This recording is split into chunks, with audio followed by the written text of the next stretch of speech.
이제 다 함께 일어나셔서 찬송가 29장 부르시면서 정료 주일을 맞이하여 하나님 앞에 주일 예배 다 함께 드리겠습니다.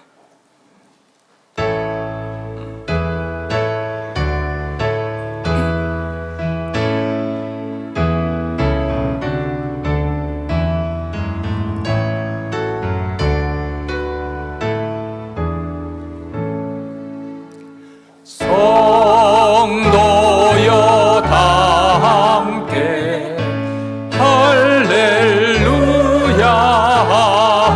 아멘. 주 찬양하여라 할렐루야 아멘. 주 보좌 앞에서 택하신 은혜를 다 찬송하여라 할렐루야 아멘. 만문을 열어라 할렐루야 아멘. 온 하늘 울려라 할렐루야 아멘. 인도자 되시며 진구가 되신 주 그 사랑 끝없다 할렐루야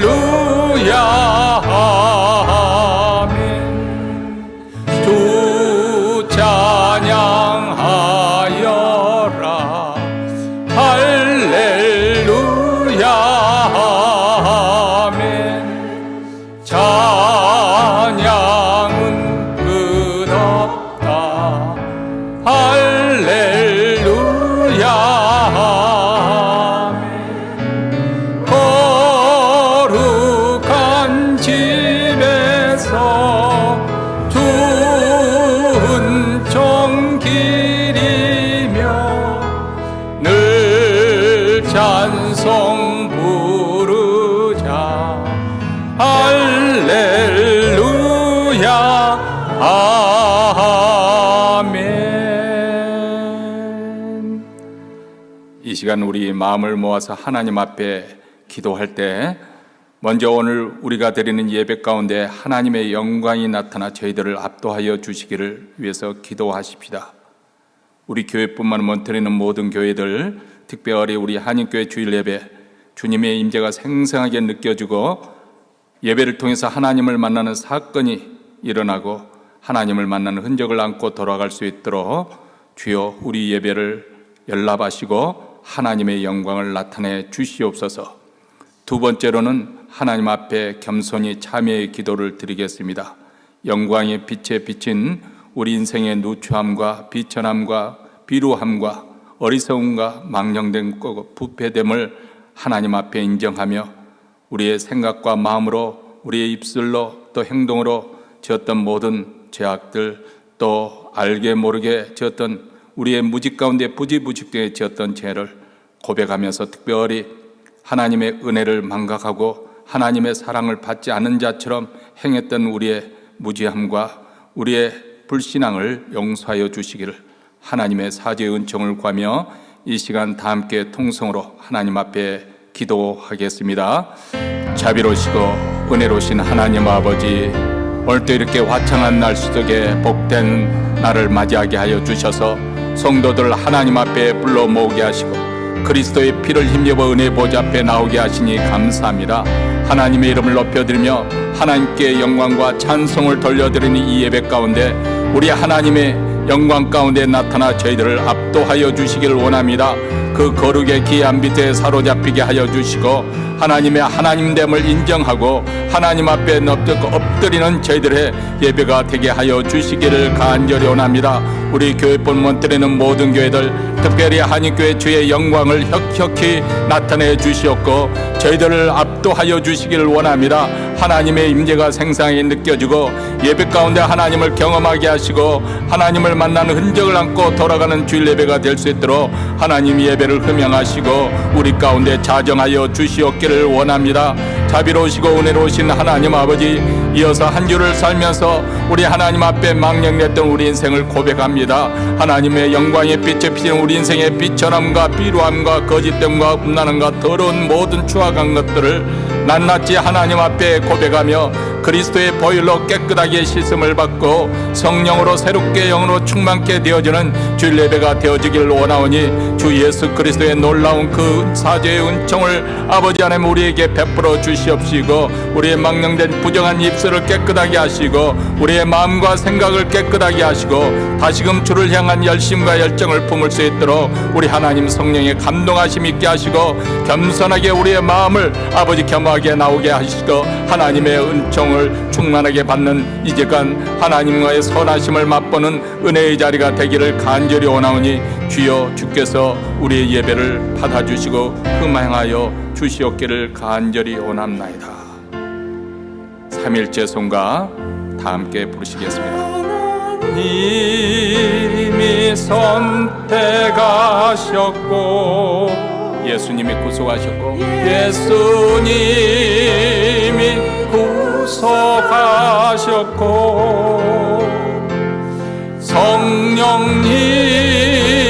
성령님이 졌으니 삼위일체 하나님 찬양. 하나님이 사랑하시고 하나님이 사랑하시고 예수님이 은혜 주시고 성령님이 곁하시니 삼위일체 하나님 찬양. 하나님이 지켜주시고 하나님이 지켜주시고 예수님이 함께하시고 예수님이 함께하시고 성령님이 능력을 주십니다. 성령님이 주시니 삼위일체 하나님 찬양. 할렐루야 하나님 찬양. 할렐루야 하나님 찬양. 할렐루야 예수님 찬양. 할렐루야 성령님 찬양. 삼위일체 하나님 찬양. 만세왕 곧 썩지 아니하고 보이지 아니하고 홀로 하나이신 하나님께 존귀와 영광이 세세토록 있어지이다. 아멘. 그가 찔림은 우리의 허물을 인하며 그가 상함은 우리의 죄악을 인함이라. 그가 징계를 받음으로 우리가 평화를 누리고 그가 채찍에 맞음으로 우리가 나음을 입었도다. 사랑과 은혜가 풍성한 우리 하나님 아버지, 온 마음과 정성을 다하여 예배드리오니 아버지 영광과 찬양을 받으시옵소서. 사순절 기간에 예수님의 은혜의 말씀으로 인도하여 주시고 십자가의 사랑과 은혜로 충만하게 하시니 감사드립니다. 예수님의 사랑을 많은 이들에게 전하는 교회, 때를 얻든지 못 얻든지 예수와 복음을 증거하는 공동체가 되게 하시옵소서. 아무 공로 없는 저희가 예수 그리스도의 십자가를 믿으며 예배자로 은혜의 보좌 앞으로 나아갑니다. 주님이 마신 고난의 쓴잔을 우리도 감사하며 받기를 원합니다. 예수님의 남은 고난을 채워가며 주를 따라 살아가게 하시옵소서. 고난주간으로 들어가는 문턱에 있습니다. 주께서 왜 창에 찔리시고 채찍에 맞으셔야 하셨으며 누구를 위하여 십자가를 지시고 골고다에 오르셨는지 깊이 묵상하는 한 주가 되게 하시옵소서. 갈보리 십자가와 예수의 보혈의 피 앞에 그 은혜와 사랑을 깨닫고 날마다 감격하는 구원받는 자의 삶이 우리 모두 되기를 원하옵나이다. 주님이 피로 값주고 사신 교회가 진정으로 주님을 높이고 죄악의 사슬을 풀어 자유함이 있는 교회가 주님의 구원을 목소리를 높여 찬양하는 고백이 있는 교회가 되게 하시옵소서. 주님을 사랑하며 몸과 마음과 시간과 재물을 들여 순종하는 성도들에게 위로부터 주시는 기쁨과 평강이 충만하게 하시옵소서. 말씀을 강론하실 때 성령의 능력으로 붙들어 주시옵소서. 말씀을 사모합니다. 성령의 이른 비와 늦은 비를 통하여 우리들의 믿음도 무럭무럭 자라게 도와 주시옵소서. 나 여전히 부족하고 오늘 또 넘어져도 나를 사랑하시고 구원하신 주님의 십자가를 믿으며 나아갑니다. 저희를 위하여 고난받으시고 죽기까지 우리를 사랑하신 예수 그리스도의 이름으로 감사 기도드립니다. 아멘.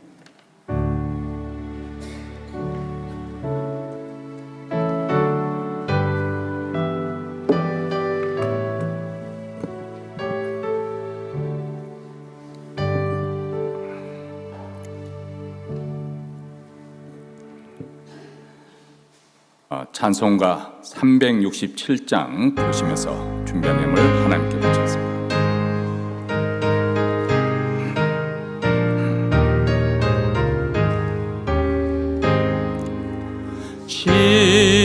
십자가를 내가 지고 주를 따라가도다. 이제부터 예수로만 나의 보배 삼겠네. 세상에서 부귀영화 모두 잃어버려도 주의 평안 내가 받고 영생 복을 얻겠네. 주도 곤욕 당했으니 나도 곤욕 당하리. 세상 친구 면사하네. 예수 진실하도다. 주 예수 나를 사랑하사 빛난 얼굴 대시면 원수들이 미워하려 염려할 것 없도다. 내가 핍박 당할 때에 주의 품에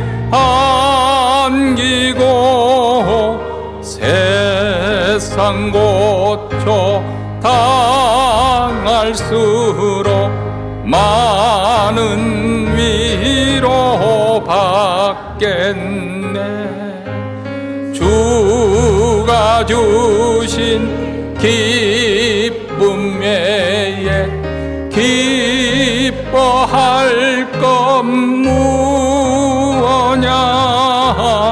주가 나를 사랑하니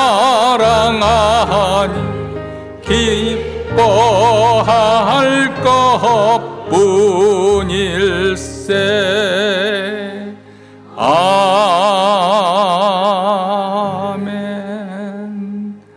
하나님 아버지, 저희들이 십자가의 은혜와 사랑을 받아 하나님의 백성으로 저희들이 살게 되었사오니 참으로 감사합니다. 오늘 또 천국 백성이 되어 하나님 앞에 예배 드리러 나올 때 준비한 예물을 가지고 나와 하나님께 바치고자 합니다. 지난 한 주간 수고한 그 모든 것들을 우리 하나님께서 거두게 하심에 따라 감사한 마음으로 또 여러 가지 기도 제목과 아울러 하나님께 바치오니 몸과 마음으로 드리는 정성으로 바치는 그 주님의 중심을 받아 주시옵시고, 그가 행하는 그 모든 일에 우리 주님이 함께하여서 범사에 형통하는 복을 주시며 가정에 평강을 다하시고 자녀들이 이 땅에 번성하는 복을 주시옵소서. 특별히 사랑하는 교회를 더욱더 말씀과 기도로 더욱 흥왕하게 하여 주셔서 땅끝까지 복음을 증거하고 전파하는 사명을 잘 감당하는 교회가 되게 하여 주시옵기를 간절히 원합니다. 오늘도 하나님 앞에 나와 예배드리는 사랑하는 성도들, 그 심령 속에 천국의 기쁨과 평강으로 가득 체험을 받는 예배가 이루어지기를 간절히 원하고 우리 구주 예수 그리스도의 이름으로 기도하옵나이다. 아멘. 하나님 말씀은 로마서 6장 3절로부터 11절 말씀, 우리 다 같이 한 목소리 읽겠습니다.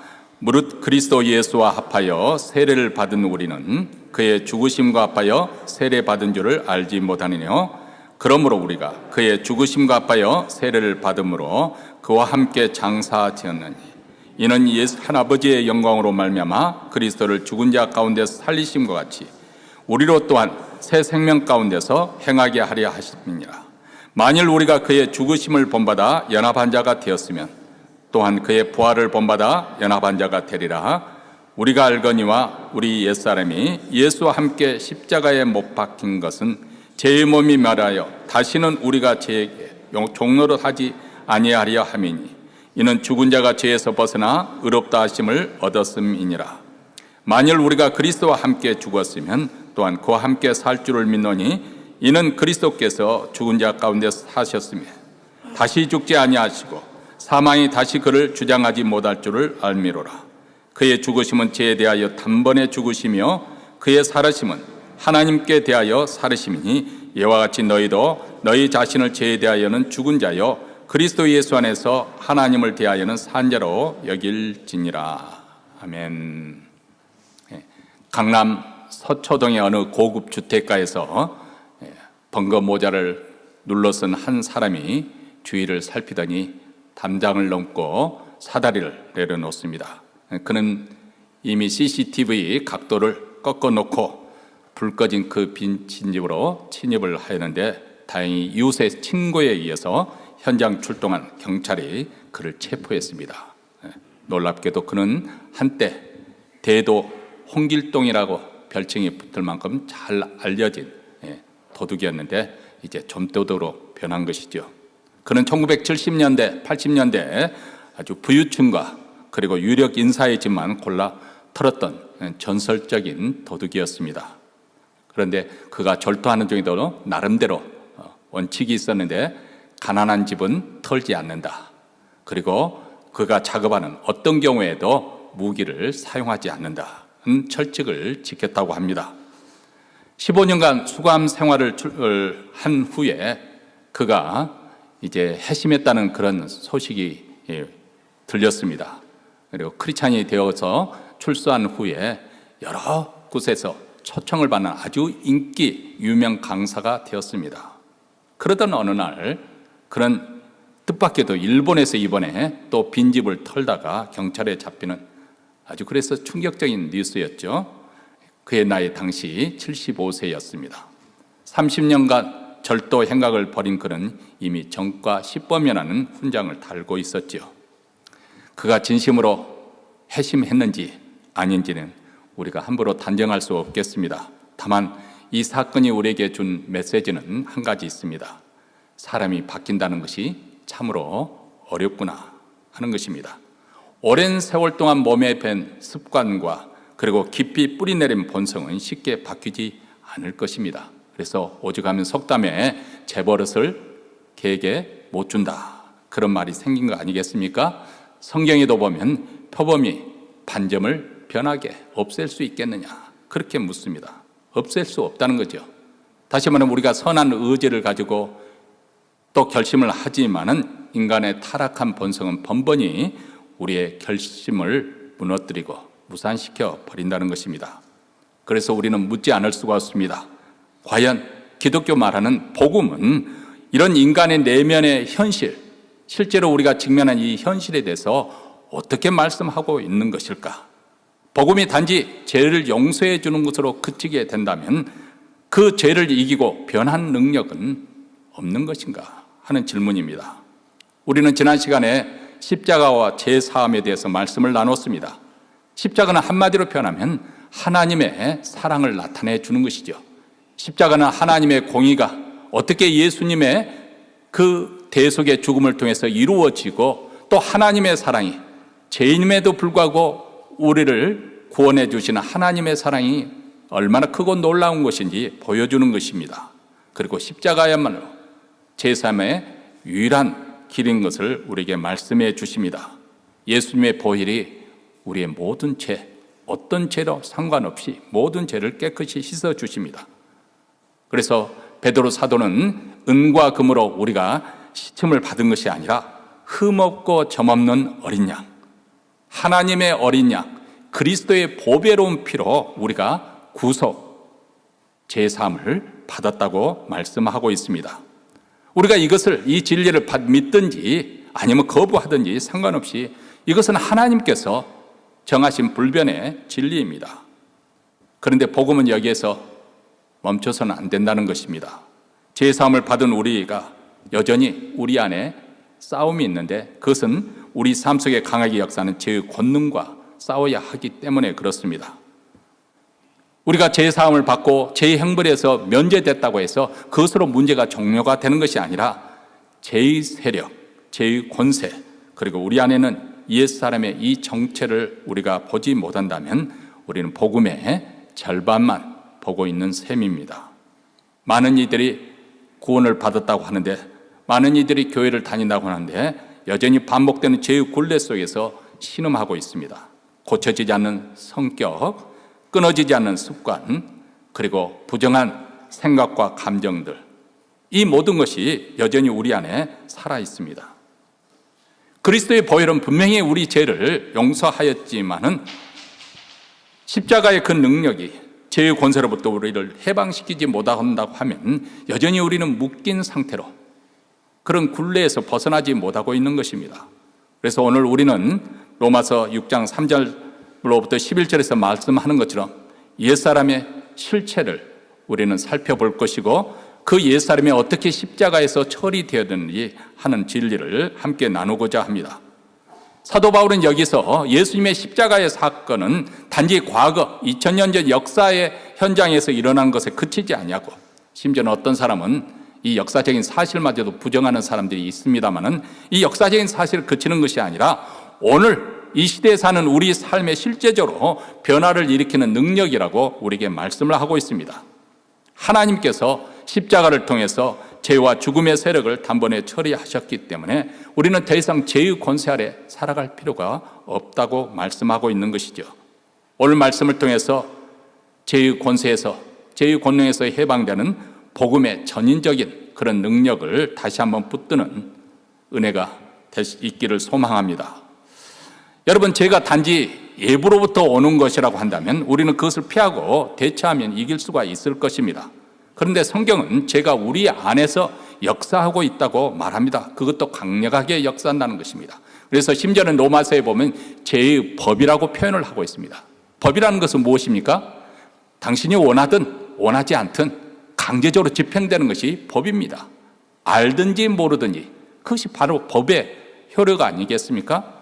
죄는 마치 이 법처럼 강력하게 우리 안에서 역사한다는 거예요. 구원을 받은 후에도 여전히 우리 안에 죄의 권능을 우리는 역사하고 있다는 것을 깨닫습니다. 때로는 저항하기 힘들 정도 강력한 것이죠. 우리의 믿음 생활이 단순히 세상 유혹이나 그리고 마귀의 계계와 대적하는 것이라고 한다면 이 싸움은 우리 안에서 벌어지는 싸움이기에 더 어떻게 보면 더 치열하고 더 끈질긴 싸움입니다. 우리 내면 깊숙이 자리 잡고 있는 죄의 본성과의 싸움이기 때문에 그렇습니다. 이것은 예부로부터 오는 것이 아니라 우리 안에서 끊임없이 솟아나기 때문에 더 지속적인 그런 싸움이 될 수밖에 없는 것이고, 어떤 의미에서는 끝까지 우리 믿음의 신앙인들이 끝까지 갈등하면서 싸워야 될 싸움은 바로 이 싸움이라고 볼 수가 있습니다. 세상 끝날까지 이 싸움이 계속됩니다. 왜 그럴까요? 그것은 바로 우리가 아담의 후손으로 태어났기 때문에, 아담의 타락한 본성이 우리 본성 속에 깊이 자리 잡고 있기 때문에, 성경에서는 그것을 언제라고까지는 말하지 않지만은 우리가 죄라는 단어를 써 영어 성경에 보면 S를 크게 대문자로 쓰는 게 경우가 있습니다. 이것은 자잘한 도덕적인 그런 죄를 말하는 것이 아니고 본래 타고난 우리가 죄성, 어떤 경향을 가지고 있는 죄성을 말하고 있는 것이죠. 이 죄는 타락한 본성에 깊게 뿌리를 받고 있습니다. 그래서 예부로부터 어떤 자극, 유혹이 오면은 우리 안에는 이 죄성이 발동을 하는 것입니다. 반응을 보이고 순식간에 죄에 빠집니다. 이런 과정을 또 잘 설명해 주는 현대 과학이 이제 특히 뇌에 대해서 연구하는 사람들이 이렇게 하는데, 제가 뭐 여기에 문외한이기 때문에 자세히 설명할 수는 없겠습니다만은 우리 뇌에는 신경세포가 있지 않습니까? 수억 개, 수조의 신경세포가 있는데 그것이 시냅스라는 것으로 서로 연결이 된다고 합니다. 근데 여러분, 뭐 이것을 우리가 어렵게 이해할 것이 아니고, 이런 평평한 아주 고르게 땅이 잘 고르게 평평한 곳에서 주전자에 물을 붓는다고 생각해 보십시오. 그러면 거기에 물길이 없는데 이제 물을 부으면은 물이 나가면서 물길을 만들어 갑니다. 그러면 그 다음에 물을 부으면은 그 물길, 이미 나 있는 물길을 따라서 물이 흘러가는 것이죠. 그것은 수십 번 반복해도 여전히 이미 물길이 나 있는 대로 그렇게 물이 흘러가는 것입니다. 그와 마찬가지로 우리 안에 있는 시냅스라는 이 시신경이 서로 이렇게 접촉이 이루어져서 신경세포가 이렇게 명령을 내리게 되고 그 신경세포를 통해서 우리가 몸을 움직이게 되는데, 한번 우리가 죄를 범하게 되면 죄의 종이라 하는 것처럼 이것이 자동으로 접촉이 되는 거예요. 그것이 회로가 형성이 되고 그것이 소위 말하면 죄의 습관으로 나타나는 거예요. 그래서 어떤 환경에 주어졌든지 간에 그런 환경에 처하기만 하면 즉각 이 성경이 연결이 되어지고 그렇게 죄로 행동을 나타나고 죄로 말을 하게 되고 이 반응을 보이게 된다는 것입니다. 가령 우리 안에 교만이 있을 때 예부로부터 교만을 자극할 만한 어떤 환경, 그런 여건이 생기면 교만한 마음이 생기는 거죠. 그 마음은 곧 입과 행동으로 나타납니다. 우리 안에 질투가 있으면 우리보다도 더 잘 나가는 직장 동료를 보거나 아니면 친구를 보게 되면 시기 질투의 마음이 생기는 거예요. 그래서 우리 말 속에, 우리 행동 속에 그 행동으로 나타나게 되는 것이죠. 또 우리 안에 혈기가 있습니다. 그래서 어떤 사람이 나에게 시비를 걸어오면 평소에 온순한 것 같았는데 순식간에 이 혈기가 끓어오르는 거죠. 불같이 끓어오르는 그 혈기로 말미암아서 아주 포악스러운 성과를 드러내고 또 행패를 부릅니다. 이 모든 것이 다 다른 것도 마찬가지예요. 탐욕이랄지 음란이랄지 음욕이랄지 자랑하는 것이랄지 살인이랄지 다 그렇습니다. 다시 말하면 예부로서 오는 자극은 기폭제, 하나의 기폭제에 불과할 뿐이고 진짜 본질의 문제는 우리 안에 있는 타락한 본질, 여기서부터 시작된다는 거예요. 성경은 이 타락한 본성을 가리켜서 플래시, 육신, 육체라고 그렇게 표현을 합니다. 이것은 살과 뼈를 말하는 거 아닙니다. 옛사람, old man, old self. 이 육신이라고 하는 것은 성경에서 육신이라고 육신이라고 표현한 이유는 하나님 없이 자기 중심적으로 살아가는 삶의 태도를 가리킬 때 쓰는 용어입니다. 옛사람은 아담 안에서 우리가 물려받은 타락한 본성을 말하기도 하고 때로는 그것을 자아, 셀프라고 표현하기도 합니다. 그리고 이 옛사람 그리고 육신은 결코 고쳐지거나 변화될 수가 없다는 것입니다. 그것을 교정시키거나 또 치료하기가 어렵다는 것입니다. 그리고 이 옛사람의 특징이 세 가지가 있는데 첫째는 자기중심적이에요. 늘 옛사람은 자기 마음대로 자기 하고 싶은 대로 살고 싶어 합니다. 현대사회에서는 자기 마음대로 사는 사람을 가르쳐서 개성 있게 산다고 그렇게 말하지 않습니까? 그리고 그 사람이 참 자유스럽게 아주 행복하게 살고 있다고 그렇게 보는 경향이 있습니다. 그런데 자기라고 하는 것은 사실 유한한 존재잖아요. 완전하지 않습니다. 하나님으로부터 단절된 자기 존재의 삶의 기반을 두는 것은 허위와 거짓의 삶의 기반을 두는 것입니다. 결국은 스스로 부패와 멸망의 길을 걸어가게 되어 있습니다.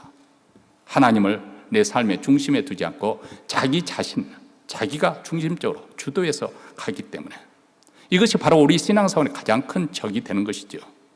두 번째로 육신의 생각.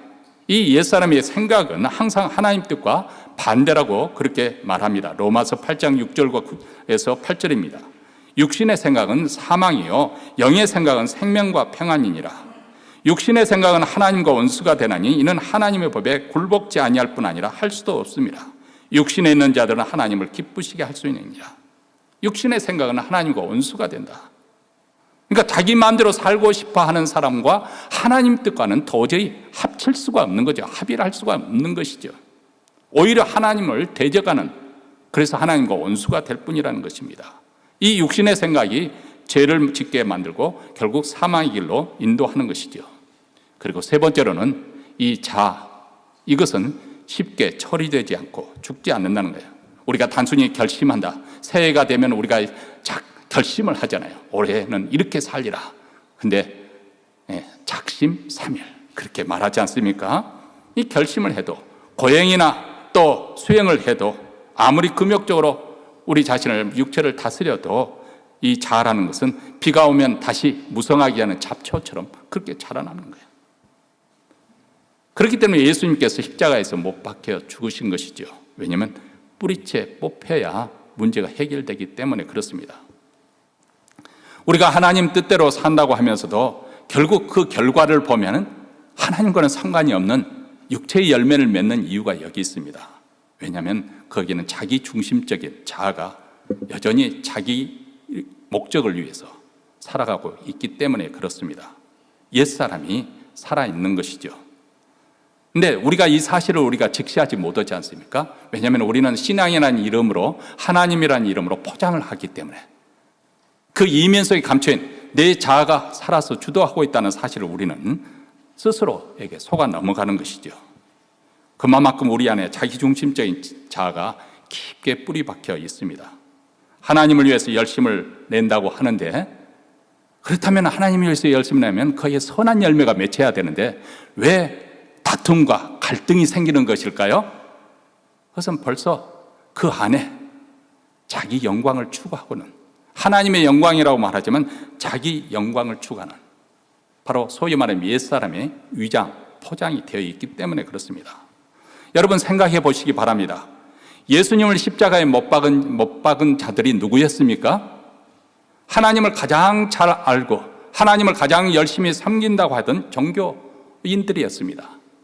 율법학자들, 서기관들, 바리새인들 그리고 대제사장들이었습니다. 그들은 하나님을 위해서 또 우리 민족의 살 길이 이것이라고 해서 죄가 없는 예수님을 십자가에 못 박아야 한다고 주장했고 모의를 했습니다. 자신들의 목적과 뜻, 그것을 하나님에 대한 열심으로 하나님에 대한 신앙으로 자기 민족을 살리는 것으로 포장한 것이죠. 결국 자기 영광을 선택한 것입니다. 여러분, 우리도 옛사람을 처리하지 아니하면 지금 이 순간에도 우리는 예수님을 십자가에 못 박은 사람들과 50보 100보 2000년 전 예수님을 처형하고 있는 그 유대 군중 속에서 우리도 함께 공범으로 서 있는 셈이 되는 것입니다. 성경은 이 옛사람을 예수님의 보혈로 처리된다고 그렇게 말씀하지 않습니다. 왜냐하면 옛사람은 고칠 수 없고 변화시킬 수 없기 때문에 육으로 난 것은 언제나 육이다. 그렇다면 성경은 이에 대해서 어떻게 인간의 타락한 본성을 처리해야 될 것인지 말씀하고 있는 것일까요? 사도 바울은 로마서 6장 6절에서 오늘 본문 6절에서 이렇게 설명합니다. 우리가 알거니와 우리의 옛사람이 예수와 함께 십자가에 못 박힌 것은 죄의 몸이 죽어 다시는 우리가 죄에게 종노를 하지 아니하려 함이니. 여기에 참으로 놀라운 진리를 선포하고 있지 않습니까? 예수께서 십자가에 못 박히실 때, 지금으로부터 2000년 전 십자가에 못 박혔을 때 하나님께서는 우리의 옛사람도 그 십자가에 함께 못 박아 버렸다는 것입니다. 단순히 예수님이 우리를 위하여 죽으신 것에 멈추지 않고 우리를 그리스도와 함께 십자가에 못 박아 버렸다. 이것은 상징적인 말이 아니라 하나님 보시기에 이것은 실제로 일어난 사건이라는 것입니다. 우리가 예수 그리스도를 믿는 순간, 우리가 세례를 받았을 때, 세례라고 하는 것은 예수님이 하나님의 아들이신 것을 고백하는 하나의 겉으로 나타내는 그 고백이지 않습니까? 신앙 고백이지 않습니까? 우리가 이렇게 예수를 믿는 그 순간에 하나님의 시각에서는 우리를 이미 그리스도와 함께 죽은 자로 취급하신다. 그분의 죽음이 나의 죽음이 된다. 그리고 그분의 부활이 나의 부활이 되겠다. 왜냐하면 나는 그분과 연합되었기 때문에. 세례를 받는 순간 우리가 그리스도의 몸으로 서로 연결이 되어 있기 때문에. 그래서 6장 4절에 이렇게 말씀합니다. 그러므로 우리가 그의 죽으심과 합하여 세례를 받음으로 그와 함께 장사되었나니 이는 아버지의 영광으로 말미암아 그리스도를 죽은 자 가운데 살리신 것 같이 우리도 또한 생명 가운데 행하게 하려 함이니라. 이렇게 말씀합니다. 여기 보면 세례의 상징하는 아주 기쁜 영적 실제를 보여주고 있습니다. 세례란 무엇이냐? 우리는 물로 뿌리는 의식을 행합니다마는 또 침례교에서는 침수하는 것을 이렇게 꼭 그렇게 택하지 않습니까? 어떤 의미에서는 그것이 더 세례의 의미를 더 상징적으로 보여주는 것 같습니다. 이렇게 물속에 집어넣는다는 것은 우리의 옛사람이 수장됐다, 죽었다는 거예요. 그리고 물에서 다시 나왔을 때는 이제 새로운 생명으로 태어났다. 이것이 바로 세례의 의식입니다. 우리는 더 이상 죄의 종이 아니라는 거예요. 죄가 더 이상 우리를 지배할 수가 없다. 왜냐하면 죄의 도구였던 옛사람이 십자가에 못 박아 버렸기 때문에. 여러분, 죽은 사람에게는 아무리 지시를 해도 명령을 내려도 반응을 보이지 않습니까? 제가 아무리 유혹을 해도 이미 죽은 사람은 반응하지 않는 것입니다. 바로 이 십자가의 복음은 이것을 말씀해 주고 우리에게 어떤 일이 일어나는가. 십자가는 단지 죄를 용서하는 데 그치는 것이 아니라 죄의 권세로부터 우리를 해방시켜 주었다. 이 능력은 오직 그리스도 예수 안에 있고 그분과 함께 살고 그분과 함께 사는 삶 속에서 발견될 수 있는 것이다. 이렇게 사도 바울은 우리에게 말씀하고 있는 것이죠. 그래서 예수님께서 요한복음 12장 24절에도 이렇게 말합니다. 한 알의 밀이 땅에 떨어져 죽지 아니하면 한 알 그대로 있고 죽으면 많은 열매를 맺느니라. 우리가 죽어야 많은 열매를 맺을 수 있다는 거예요. 우리 옛사람이, 우리 자아가 처리가 되어져야 할 때 예수 생명이 우리 안에서 열매를 맺게 되는데 많은 열매를 맺게 된다. 30배, 60배, 100배의 열매를 맺게 된다. 옛사람이 죽어야 새 사람이 살아난다. 이것이 바로 십자가 복음의 내용입니다. 자, 그렇다면 이 십자가의 능력을 우리는 어떻게 우리의 삶 가운데서 실제적으로 우리에게 적용이 되어지고 또 그것을 누릴 수 있을까요? 그 길은 한 단어로 말할 수가 있겠습니다. 믿음입니다. 자, 로마서 6장 11절 말씀인데 우리 함께 읽도록 하겠습니다. 이와 같이 너희도 너희 자신을 죄에 대하여는 죽은 자요 그리스도 예수 안에서 하나님께 대하여는 산 자로 여길지어다. 자, 여기서 여기라 이렇게 번역된 이 헬라어 로기조마이는 회계사, 그 회계사에서 쓰는 회계 용어로서 계산하다, 간주하다, 확정하다 그런 의미입니다. 자, 하나님께서 이미 이루신 사실을 내가 믿음으로 받아들이고 인정하라는 거죠. 그것을 신앙으로 고백하라는 것입니다. 하나님이 이미 우리 옛사람을 예수님의 십자가와 함께 처리했다는 것을 믿고 고백하라는 것입니다.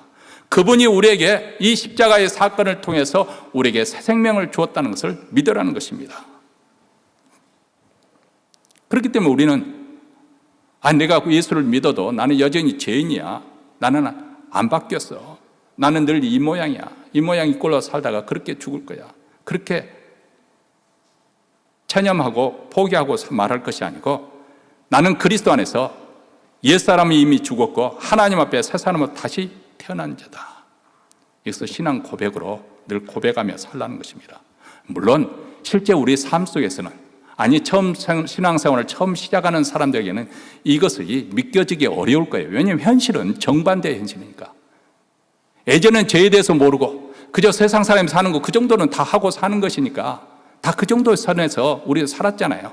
근데 예수를 믿고 보니까 이제 우리 안에 새로운 갈등이 생기는 거죠. 그것이 잘못됐다는 거, 그거 죄라는 거, 그것을 알게 되잖아요. 예전에는 사람들에게 들키지만 않으면 괜찮았어요. 근데 이제는 내 양심에 거리끼지 않습니까? 하나님의 말씀에 거스린다는 것을 내 양심이 말씀하고 있지 않습니까? 그렇기 때문에 우리는 더 예수를 믿으면 기쁘고 좋을 줄 알았는데 그렇게 좋은 부분도 있지만은 한편으로 보면 더 고민이 되고 더 고뇌에 빠지게 됩니다. 더 갈등을 느끼게 됩니다.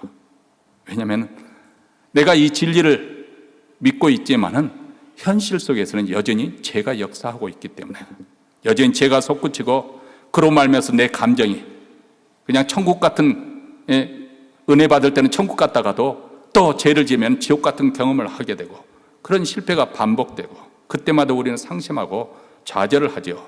한 걸음 더 나가서 아예 체념을 해버립니다. 그래서 이 생활을 계속해서 되풀이하다 보면 결국은 두 가지로 나눠집니다. 하나는 아예 체념을 해버리고 그렇게 사는 것이지 그리스도인 삶이란 그거야 무슨 더 좋은 것이 있겠는가 기대감이 없이 체념하고 사는 거예요. 또 다른 한편은 한편으로 나가면은 상대방을 정죄하는 쪽으로 나갑니다. 바리새인과 서기관들처럼 어떤 외적인 그것을 가지고 나는 신앙생활을 잘하고 있다고 스스로 판단하고 그것에 이르지 못한 다른 사람을 판단하고 정죄를 합니다. 사람이 그렇습니다. 다른 어떤 죄에 자기의 양심에 그런 찔림을 받은 사람은 그런 죄를 짓는 사람을 보면 더 심하게 정죄를 하잖아요. 바로 바리새인과 서기관들이 그랬습니다. 이렇게 되면은 더 이상 우리가 선한 믿음의 싸움을 중단해버리는 거예요. 포기해버리는 겁니다.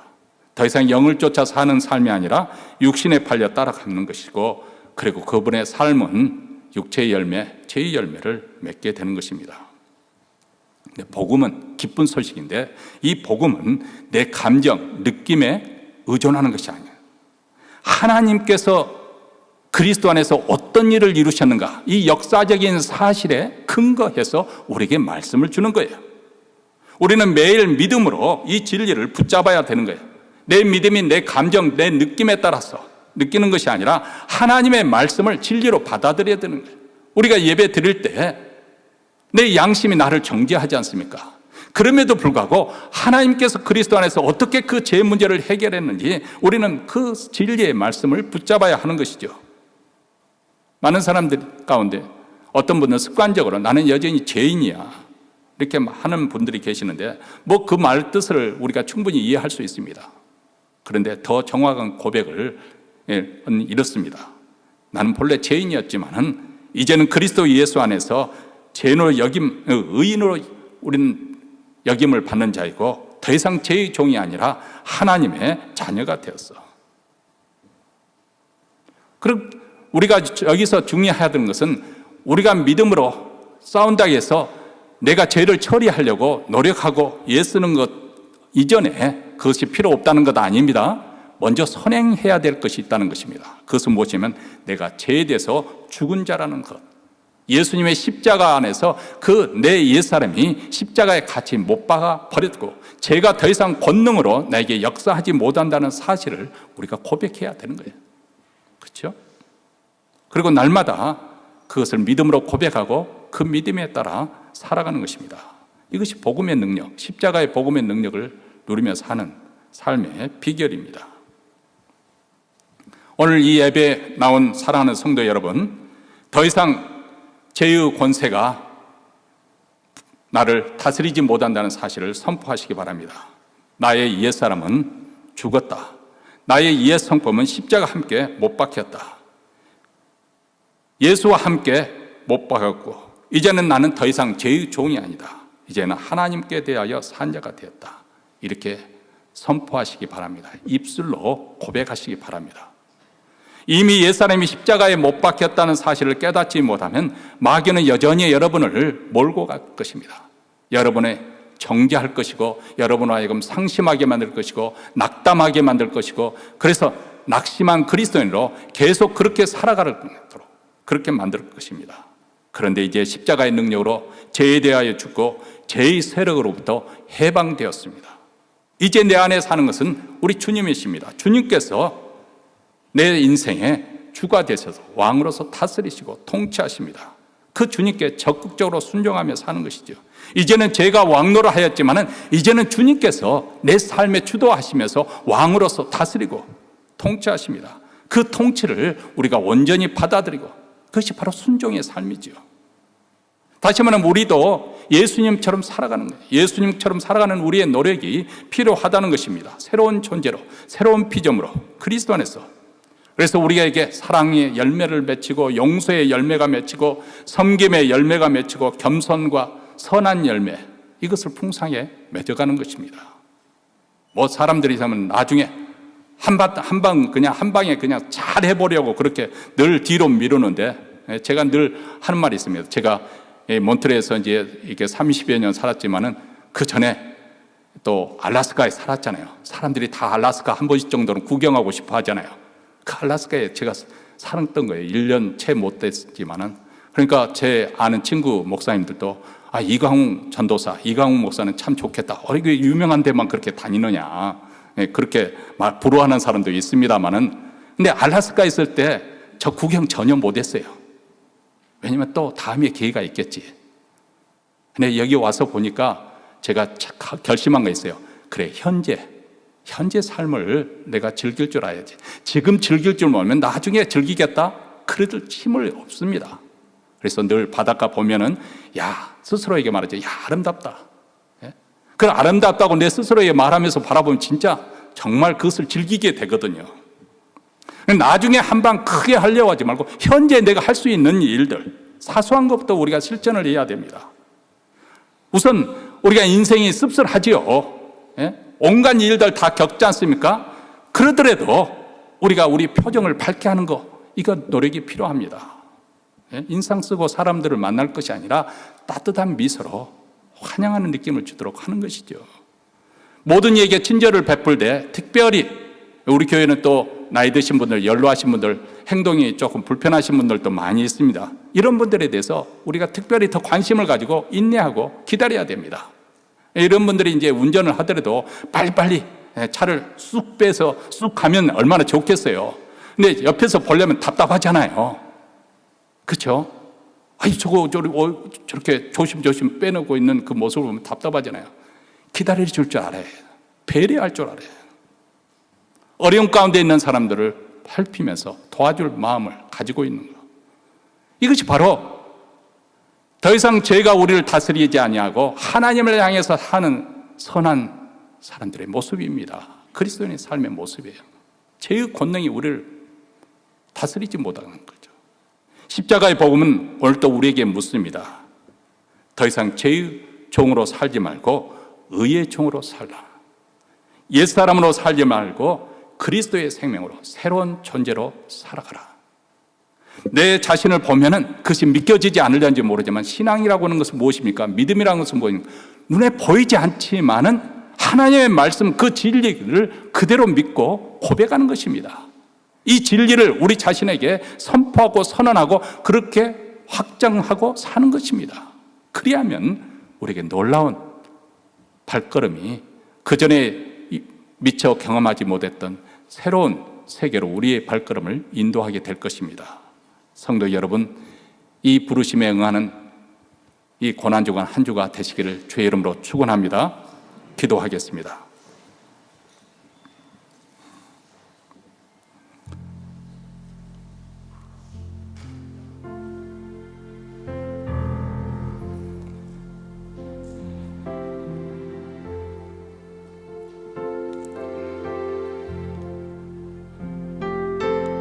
사랑하는 성도 여러분,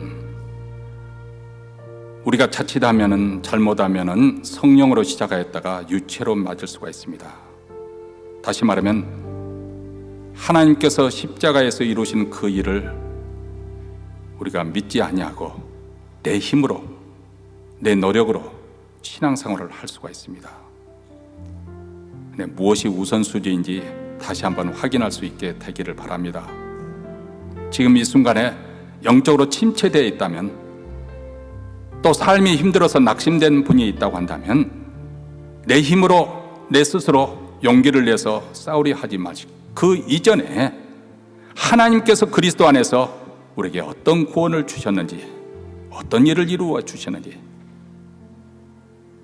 제3의 은총뿐만 아니라 우리의 옛 사람, 이것을 십자가에 못 박아 버렸습니다. 죄가 더 이상 권능을 발휘하지 못합니다. 우리는 죄에 대해서 죽고 하나님을 향해 산 자가입니다.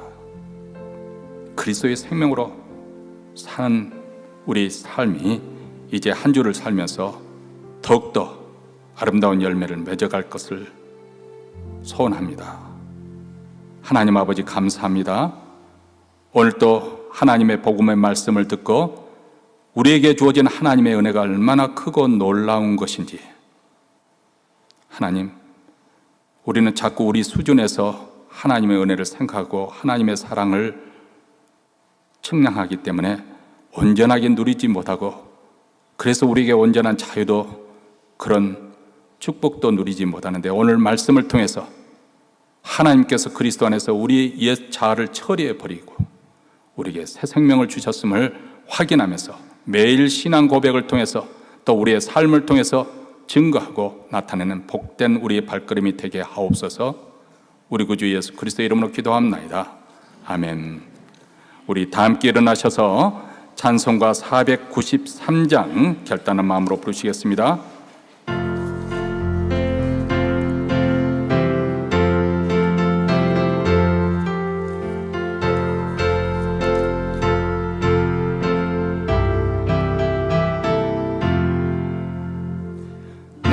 이제 주님의 새 생명 얻음mo 옛것은 지나고 새 사람이로다.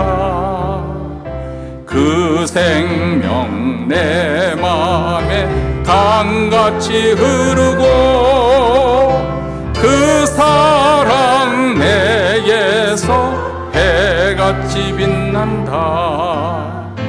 영생을 맛보며 주 안에 살리라. 오늘 또 내일 또 주 함께 살리라.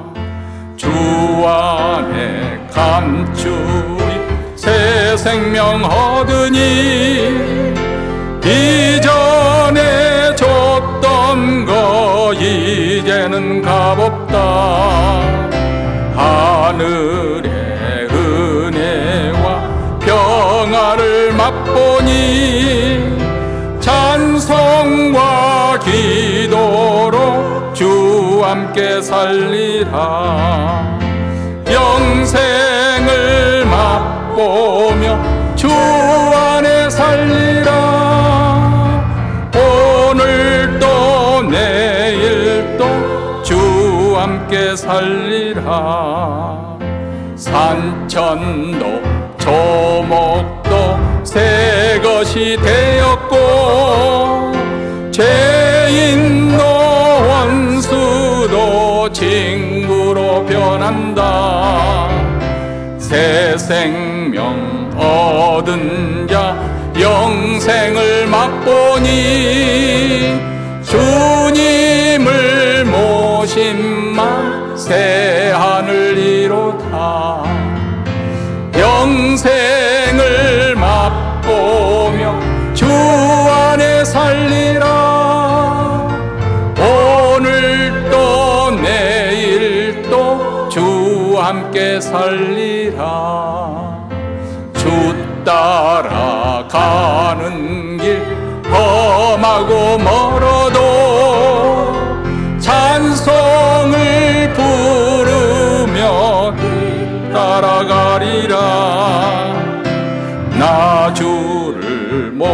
하시고 영원히 살리라. 날마다 섬기며 주 함께 살리라. 영생을 맛보며 주 안에 살리라. 오늘도 내일도 주 함께 살리라.